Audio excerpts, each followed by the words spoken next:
Мэдмээр юм байна. Нэвтрүүлгийн шин дугаар сонсогч, үзэгч та бүхэндээ хүрэхэд бэлэн боллоо.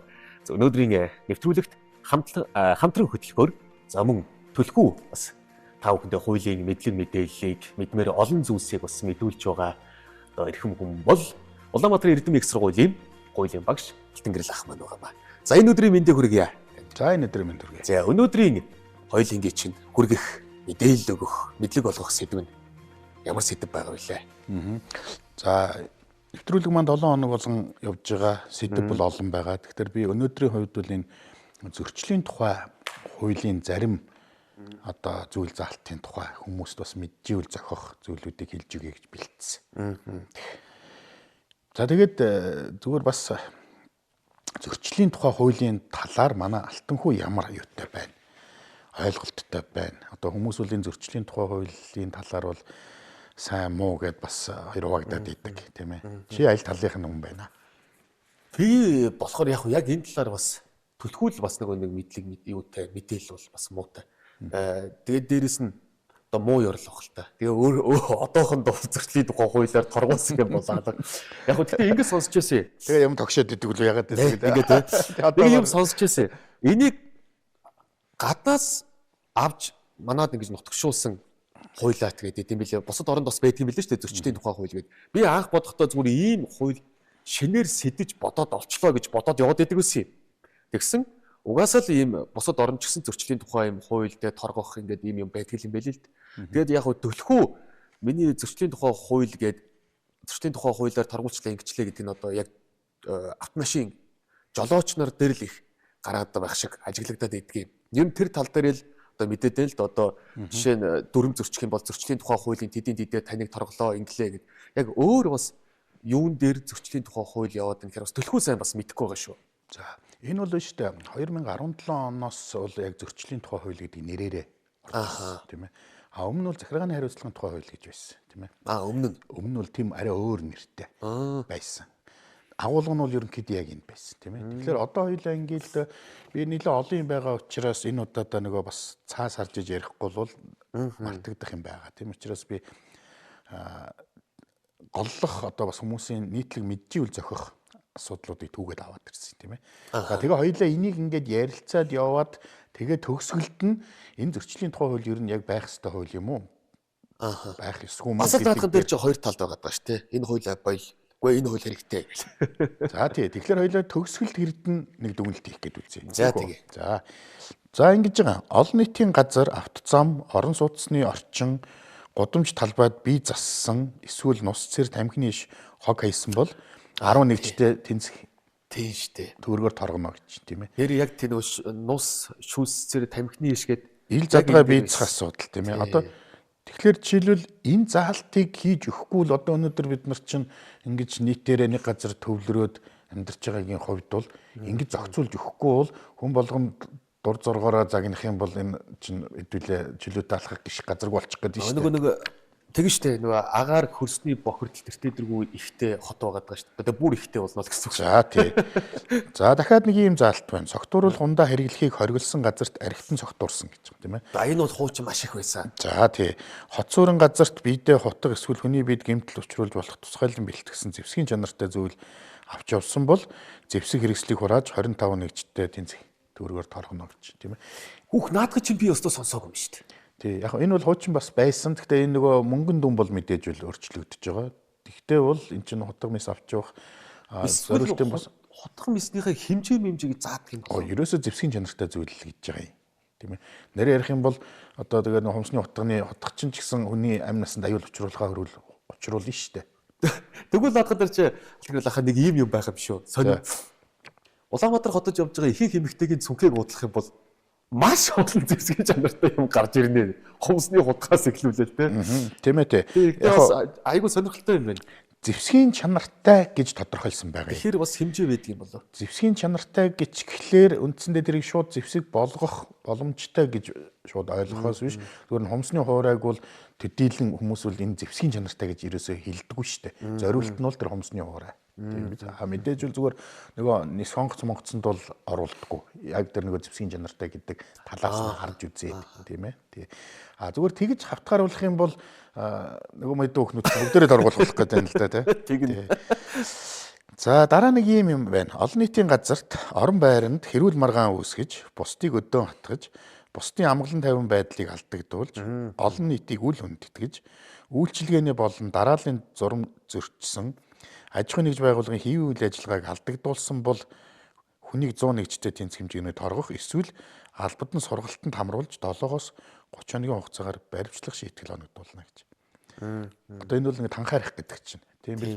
Одоо хүмүүс очирлол зогсож итл урдуур дайраад тийм ээ. Ламтай нэг хүн орж ирэл байгууллага дээр хил доромжлол хүмүүсийн нөгөөдүүлийг ингээл ажлыг хийлэхгүй ингээл байгаа тийм ээ. Тэгээ өөрөөр нэг нийтийн ийм одоо эмх замраагүй байдлыг үүсгээд байгааг бол одоо танхаарах зөрчил гэж үзээд юм л да. Тэгэх юм бол 101 гэдэг чинь нэг жижиг 1000 төгрөгөөр тоолж байгаа шүү дээ. Тэгэхээр 100 мянгаар торгуулах аль эсвэл 7-оос 30 хоног баривчлагдах ийм одоо зүйл таныг хүлээж байгаа учраас одоо та олон нийтийн газарт бол ингэж танхаарч болохгүй л гэж санаа. Тийм бэ? Нийтийн тээвэрт нилээдгүй бас гардаг асуудал байдаг. Нөгөө жоохон халамцөө бүлэмцөө орж ирэл бусдын нөгөө амгалан тайван байдлыг алдагдуулж хин нэгэнтэй хэрүүл маргаа өдөх эсвэл маш одоо чангаар орилж шаарлах гэх тээ. Тэгэхээр нэг энэ бас л орох багтаа зөрчлийн тухай хууль юм да. Тий, энэ чинь нөгөө танхаарах гэдэг рүү орж шít олон нийтийн газарт гэдгээрээ л тий. Үйлчилгээний байгууллага гэдгээрээ тийм ээ. За дараа нь ингэж байна. Гэр бүлийн хүчирхийллийн талаар хуулиар хүлээсэн мэдээлэх үүргээ биелүүлээгүй бол хүнийг 201-тэй тэнцэх хэмжээнд торгоно.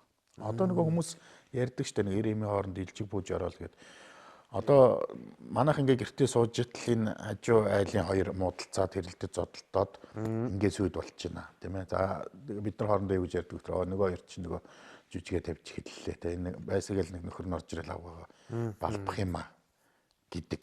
Тэгвэл ингэж байж болохгүй гэдэг энэ зөрчлийн тухай хуулиар бол та мэдээлэх ёстой гэж цагдаагийн байгууллага. Үүрэг нь. Аа. Тэгэхгүй бол тэр удаадаа тэр сохтуу нөхөр ихнэрээ алчвал яах юм тийм үстэй. Тий. Тэгэхээр та мэдээлснээрээ тэнд гэр бүлийн хүчирхийл үлдэгдэж хин нэгний амнаас эрүүл мэнд ноцтой хохирохоос та урьдчилан сэргийлж байгаа. Та иргэнийхээ үргийг биелүүлээ гэж тийм. Ингээгүй бол та 200,000 төгрөг гэр торгуулах нэ л гэж байгаа тийм ээ. Тэгэхээр энийг бол манайхан бол бас мэдчих хэвээр. Тийм байна. Ёстой наадхан дээр чинь монголчуудын зан гарах юм. За ёстой нэг хүний эрх тороцолтоод яах. Яг нөгөө эрэмийн хооронд ирж өгөөж байгаа. Одоо гай болно гэдэг нэг үг яваад шүү дээ, тий. Тэгээ яг нэгэн үе тийм байсан бол одоо бид нар бас тийм хандлагатай байсараад нөгөө бас хүчирхийлэгч нарыг бас өөгшүүлж болохгүй тийм ээ. Тэрний хажууд магадгүй нэлээд хэдэн хүүхдүүд бас байна шүү дээ. Тийм үү? Тэр мөн хэдэн хүүхдүүд бүртгэнээд орд ирэн доогоор орцсон гүйж яхад яагаад би энд зүгээр сууж явах хэвээр юм. Тэр чинь биел таслан зогсоохгүй болохгүй зү. Гэхдээ би орох юм бол барилцаж аваад боо юм болно. Тэгэхээр тэр тусгай тэр байгууллага нь очиг тийм ээ гэсэн санаа яваад энэ л да.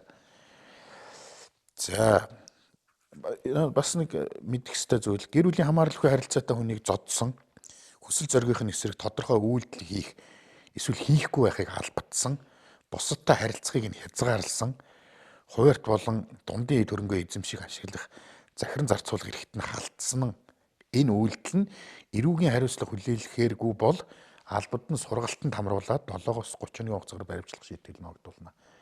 Одоо энэ бол зүгээр хүмүүсийн дунд нэлээд яригддаг шүү дээ. Нэг 30 баривчлагын живчээд гэдэг чинь одоо ерөөсөө энэ л байх гэдэг шүү дээ. Тэгээ энэ дэр чинь нэлээд олон юм яаж нэгдүгээр зодсон байх гэж байна.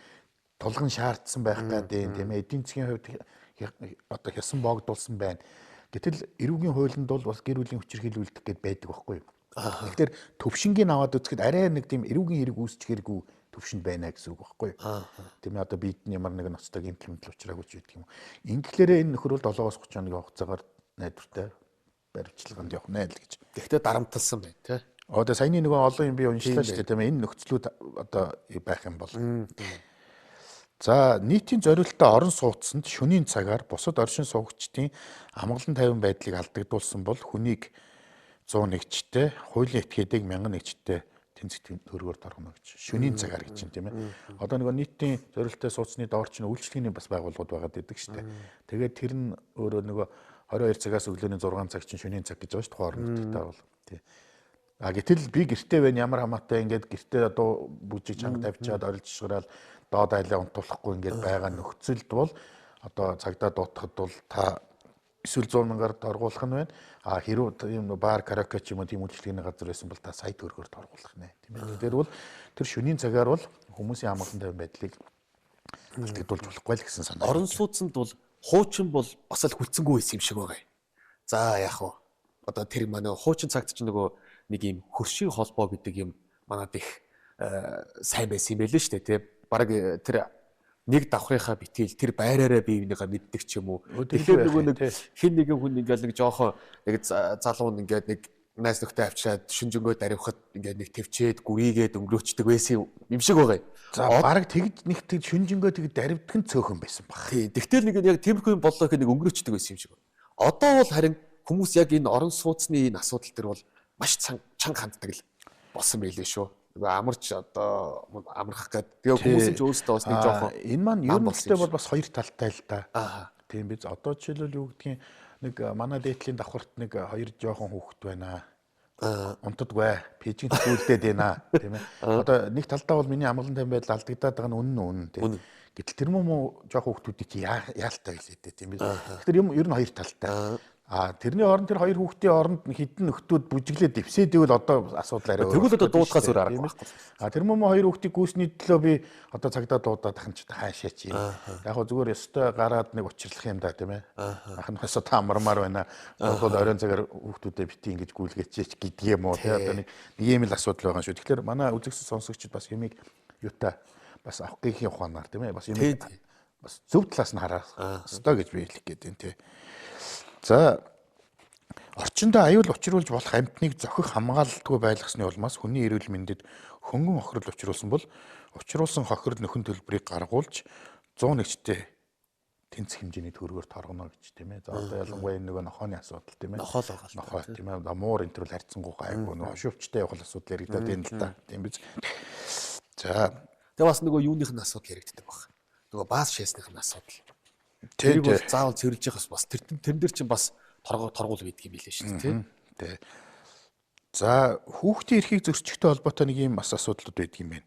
Эцэг их асран хамгаалагч харгалзан дэмжигч нь хүүхдийг хувцас, хоол хүнс, орон байраар зориуд хачигдуулсан гэж байгаа. Хүүхдэд эрүүл ахуйн шаардлагад нийцээгүй хоол хүнсний зүйлийг хэрэглүүлсэн. Хүүхдийг дархлаажуулалтад хамруулах үүргээ биелүүлээгүй.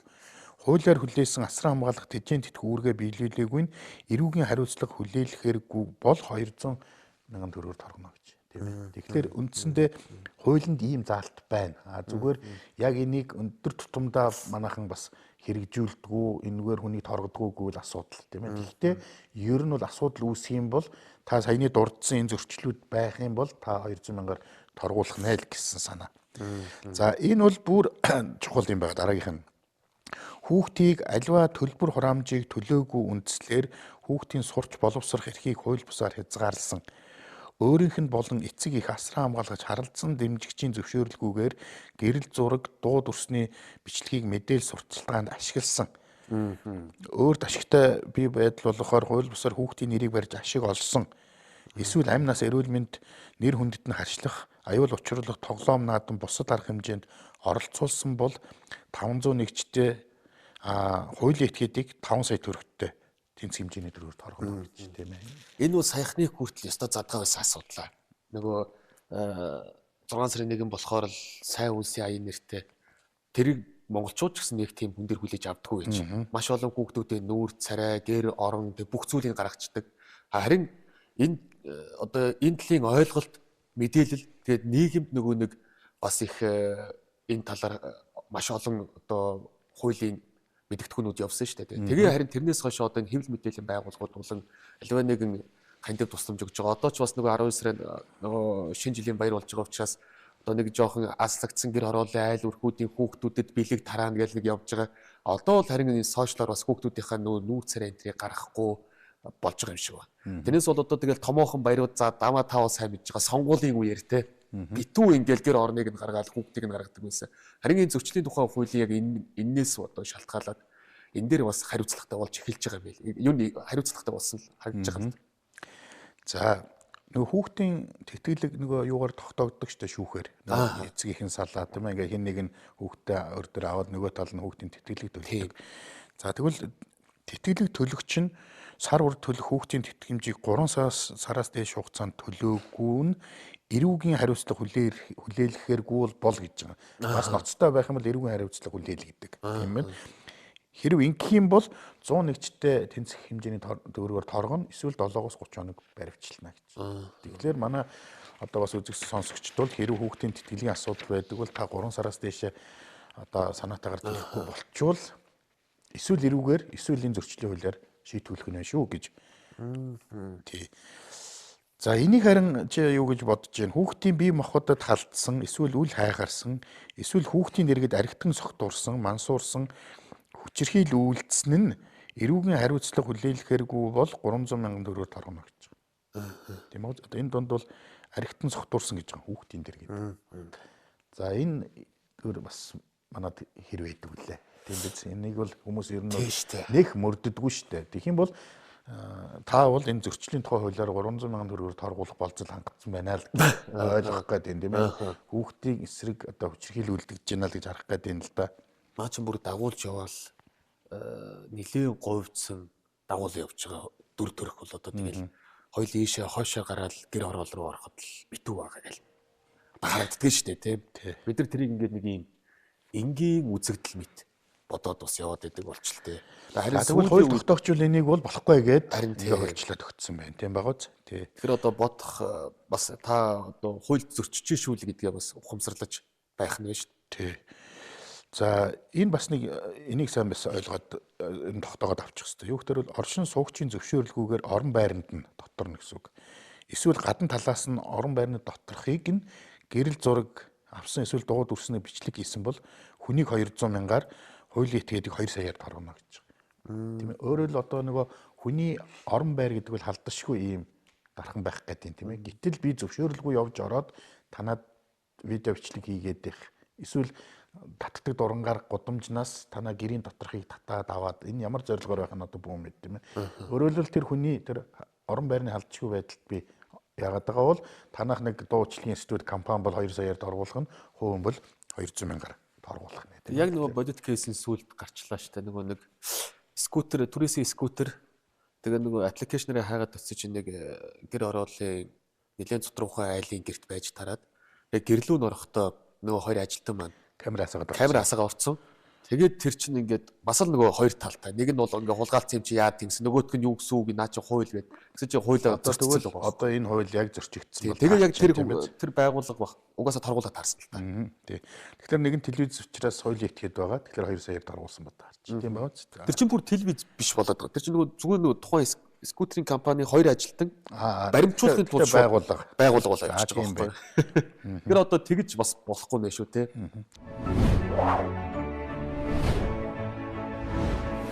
Таны эрх бусдын эрхээр хязгаартай амьдрал. Тэгэхээр та хэрв нийгмийн дэг журмыг зөрчихгүй ингээд сайхан амьдрах юм бол энэ зөрчлийн хууль танд ямар ч хамааралгүй байна.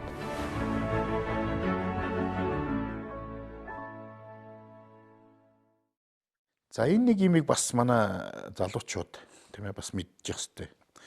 Өөрөөр манайх ч нэг 2 дугаар суугийн онгоо ярихыг дуртай тийм чигт энийгээд идэг. Тэгвэл энийг бэлгийн дарамт учруулах гэж бас хуульчилсан байдаг юм байна. Бусдад ажил албан тушаал нэр төр алдар хүнд эд хөрөнгө сэтгэл санааны үр дагавар үүсгэж бэлгийн харьцааны шинжтэй үйлдэл хийх сэтлээ үг хэлээр биеэр өөр хэлбэрээр илэрхийлсэн бол гэж байгаа байхгүй тийм биз. Хүнийг 1 сая төгрөгөөр торгоно эсвэл 7-оос 30 хоног хугацаагаар баривчлана гэж байгаа байхгүй. Тэгэхээр бол бидний хувьд тэр нөгөө 2 дугаар суугийн онгоо яриад бичгийн тэл инээгээд идэг маань зарим хүнд энэ маань бас дарамттай байхыг үүсэхгүй болох гэдэг юм л да тийм ээ. Тэгээ тэр хүн хэрэг гомдол гаргаад ингээ явах юм бол та 7-оос 30 хоног баривчлан эсвэл сая төгрөгөөр торгуулах ийм болцсохгүй юм байна. Тэгэхээр энэ дээрээ бас манайхан үг хэлээ бас синжих хэрэгтэй шүү гэж би бас анхааруулах юм. Дээрээс нь бас нөгөө ихэнх нь бас нөгөө эмэгтэйчүүд дээр төлөхгүй гарч байгаа багтаа ажлын байрны бэлгийн дарамт ч юм уу те. Тэр бэлгийн дарамт гэдэг маань хэрвээ яг одоо үзэж байгаа одоо эмэгтэй танд олон удаагийн үйлдэлтэйгээр зөвхөн одоо магадгүй одоо өөрлөвчин чиглэсэн ийм үг хэл үйл хөдлөл гаргаад байгаа бол энэ өөрөө хуулийн зохицуулттай юм байна шүү. Эдийг бас мэдэж аваарай тий. Яг үнэ тий. За төлбөр тооцооны алдаатай гүйлгээ андуурагдсан илгээмж эд хөрөнгө гээгдлийн төрөнгийг завшсан нь эрүүгийн хариуцлага хүлээлгэргүй бол учруулсан хохирол нөхөн төлбөрийг гаргуулж 100 мянгаар хуулийн этгээдийг 1 сая төгрөгөөр торгоно гэж. Тийм. За энэ бол нэлээд байдаг тийм үү? Хүн дан сандуураад гүйлгээ хийдэг. Гэтэл нөгөө мөнгөний аваад өгдөггүй. Тийм ээ. Саяхан хүртэл одоо бас маа найз наа чи гарч ил байсан. Маа нэг энэ түгэм л. Тийм учраас та хэрвээ тэн дээр тулах юм бол нэгдүгээр тэр мөнгийг гаргаж өхөн дээр нь 100 мянгаар торгуулах нь байна. Хүний юм тэгж ашиглаж болохгүй гэсэн санаа тийм ээ. За энэ боловсралтай холбоотой нэг юм байгаа. Энийг бас нэлээд олон хүмүүс бас анзаарж байгаа бох. Суралцагчид сэтгэл санаанд дарамт үзүүлсэн. Мөнгө өгөх, ном бүтээгдэхүүн худалдаж авахыг тулгасан. Хуульд заагаагүй төлбөр хураамж авсан бол хүнийг 20 мянгаар, хуулийн этгээдийг 200 мянгаар торгоно гэж. За энэ бол нэг сургуулийн нэг багш нь ном шахдаг ч юм уу, янз гэдэг юм чинь тэгэхээр бол үндсэндээ болохгүй л гээд байна л да боловсролын тухай хуулийн дээр тийм байгаа. Энийг тэгэхээр бол ер нь бас манайхан мэдээд авчихад бол нөгөө фондны мөнгө гэж хураадаг байсныг боловсон юм билээ. Нөгөө нэг миний үед ч гэсэн тий одоо ерөнхий бол EBS дээр миний үеэс л байсан зүйл шүү дээ. Одоо нөгөө фондны мөнгө гэж хураадаг. Ер нь альва нэгэн ямар ч тийм фонд байна уу юу вэ зүгээр мөнгө татахыг тэр дээргүй одоо энэ боловсролын тухай хуулинд бүр хориглосон юм байна л дээ. За ажил олгогч хүнийг ажилд авахдаа хөдөлмөрийн гэрийг бичгээр байгуулахгүйгээр ажил үр гүйцэтгүүлсэн бол учруулсан хохирол нөхөн төлбөрийг гаргуулж албан тушаалтныг 150 мянгаар тухайн хуулийн этгээдийг бол сая 500 мянгаар торгоно гэж. Тэгэхээр та хэрэг нэг байгууллагад орсон бол тэр байгууллагатайгаа заавалч хөдөлмөрийн гэрээ бичгээр хийх ёстой. 1% та өөрөө заавалч авах ёстой. Заад байгууллага чинь тань өгөх ёстой. Гэтэл нөгөө байгууллагууд чинь ганцхан хувийгээд өөрөө ураагаад авчдаг штэ. Тийм ээ. За тэгээд хэрвээ ийм асуудал үүсээд ингэх юм бол тэр байгууллагыг та сая 500 мянгаар торгуулж болох нэ. Тэгэхээр ажил олгогч та сая 500 мянгаар торгуулахгүй тулд хөдөлмөрийн гэрээгээ бичгээрээ байгуулаарай гэж би хэлэх гээд байна. За ингээд ганц нэг зүйлийг нь бол цаг харьцангуй бага байгаа учраас юу яа алгасъя. За татвартай холбоотой одоо үндсэндээ бол хүмүүс чинь нөгөө компаниуд хүмүүс татвар төлөгч болцсон тийм ээ. Тэгэхээр тогтоосон хугацаанд татвараа төлөхгүй бол төлөгдөөгүй татврын 0.1%-тэй тэнцэх хэмжээний төгрөгөөр хоног тутамд гэж байгаа шүү. Хугацаа итэрсэн хоног тутамд. Тийм ээ. Тэгэхээр бол эн чинь нөгөө мөнгөн дүн том байх юм бол өдөр болгон 0.1 явах юм бол эн чинь яваад өгнө байна тийм ээ. Тэгэхээр энийг манайхан бас сайн мэддэг байх хэрэгтэй гэсэн үг. За дээр нь энэ нөгөө бас битгээр өмнөх дугаараар зээл ярьж исэн. Тэгэхээр энэ зээлтэй холбоотой бас нэг юм байдаг юм байна шүү. Жишээлбэл нөгөө барьцаалан зээлдүүлэх газар чинь нөгөө юу өгдөг гэсэн чинь мэдэгдэл хөргүүлэх хэрэгтэй гэж заавал бичгээр мэдэгдэл хүртэ. Дээр нь нөгөө 10 хоног байлгаж байгаа зарах хэрэгтэй гэтэл тэр 10 хоногоо барайгүйгээр зарчих. Наан зарцсан. Зарсан мөнгөөс тэр нөгөө үндсэн зээл хүү юм ин төлөөд үлдсэнийг өөрт нь өгөх ёстой тийм ээ. Энэ үүргээ биелүүлээгүй бол ламбардыг 5 сая төгрөгөөр торгоно гэж байгаа шүү. Тэр хүний хохирлыг гаргуулад тийм байна. Гаргуулснаас гадна энэ хууль зөрчснийх нь хувьд тэр ламбардыг 5 сая төгрөгөөр торгоно. Тэгэхээр манай үзэгч сонсогчид бол ламбарданд ийм том хариуцлага байгаа учраас өөрсдийнхээ эрх ашигын төлөө бол бас дуурах хэрэгтэй байна. 5,001 торгох нэ. Тий, бүр 5 сая гэдэг чинь бол ламбарданд бол бас л хөөрхөн дүн явчих штэ тийм ээ.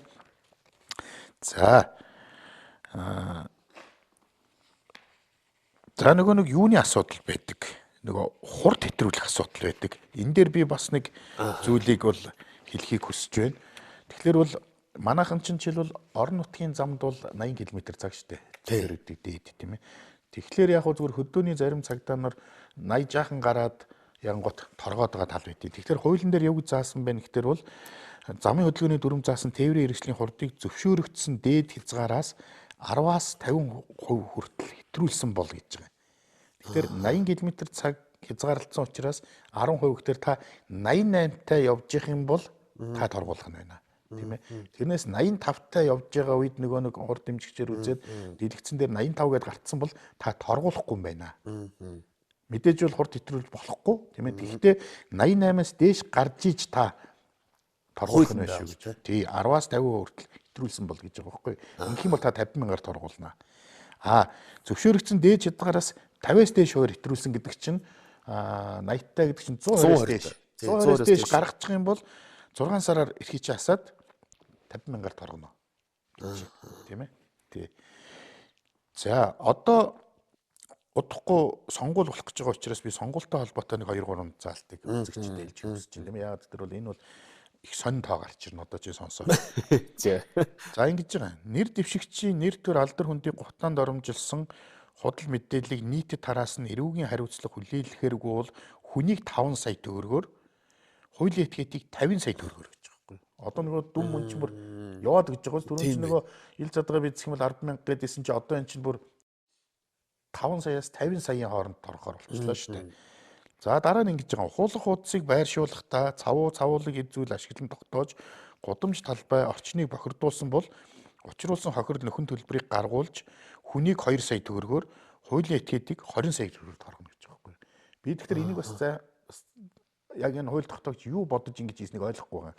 Жишээлбэл тэр цавуулаг зүйл гэхэлэр чи мэдээж нөгөө цавуудж байгаад нэг ухуулах хуудас яадаг те. За орчныг бохирдуулж байна. Тэр ил задгаа бичсэн тэр ханд цавнаас хоёр нэг нь 10,000-аар торгуулад нэг нь 2 саяар 20 саяар торгуулахлаар хууль тогтоогч яг юу бодож энийг хийсэн юм бол би энэ дээр жоос гайхаж байгаа. Энд маш том зөрөө шүү дээ тийм ээ. Уул нь хоёулаа бохирдол байгаа. Бохирдол үүсгээд байгаа харин тийм ээ. За тэгээ энийг бол одоо би бол үндэ бас хэлж мэдэхгүй байна.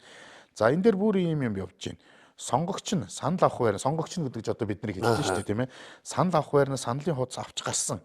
Саналын хуудас нь тэмдэглэсэн санал болон бусад сонгогчийн тэмдэглэсэн саналыг баримтжуулан зураг авсан, дүрсвчлэг хийсэн, шууд амжуулсан, бусдад харуулсан, саналын хуудсан зориултын бус үзгээр санал тэмдэглэсэн, аль нэг нэр дэвшигчийн төлөө санал өгөх эсвэл өгөхгүй байхаар мөнгө эд зүйл шаардаж авсан бол 10 сая төгрөгөөр торгоно гэж байна.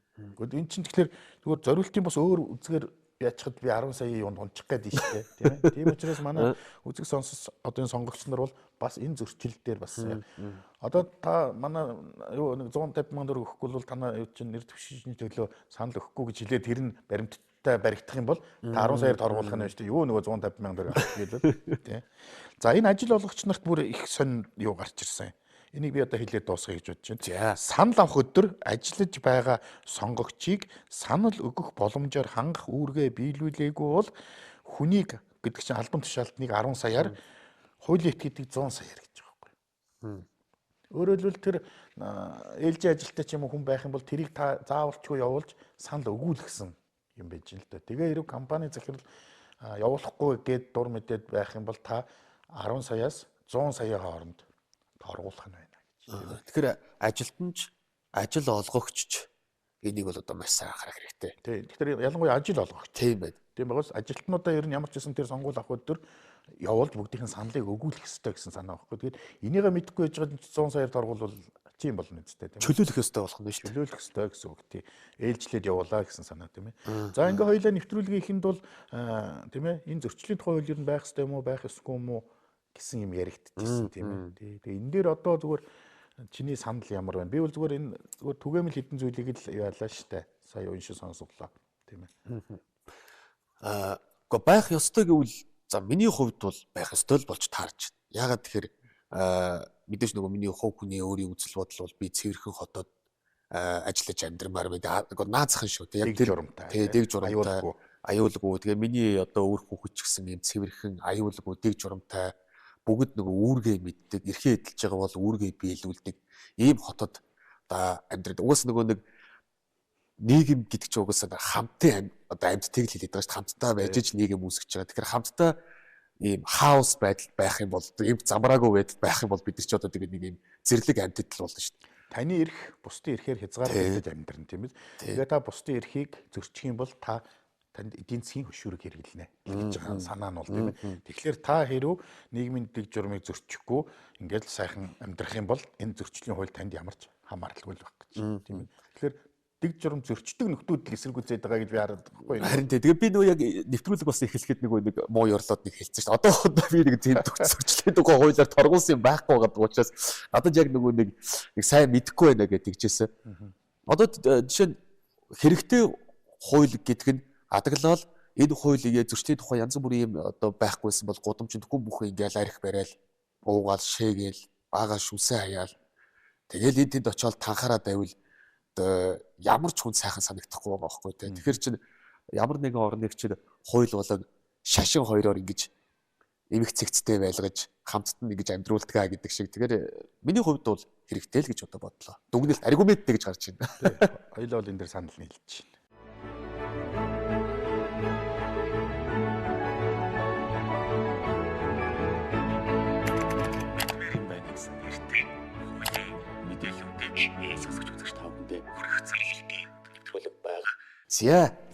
За ингээд өнөөдрийн Мэдмээрийн байн нэвтрүүлгийн маань шинэ дугаар энэ хүрээд өндөрлөж байна. За өнөөдрийн хувьд бол зөрчлийн тухай хуулийн талаар сонсогч үзэгч та бүхэндээ хүргэлээ. Хамтран хөтлөгчөөр Улаанбаатар Эрдэм их сургуулийн хуулийн багш Алтан Гэрэл оролцлоо. Таны цаашдын ажилд амжилт хүсье. Тэгээд эх 7 хоногийнхоо шинэ дугаараар бас шинэ сэдвтэйгээр сонсогч үзэгч олонтой баярыг уулзъя. За тэгээ түр баяртай үзэгч. Түр баяртай.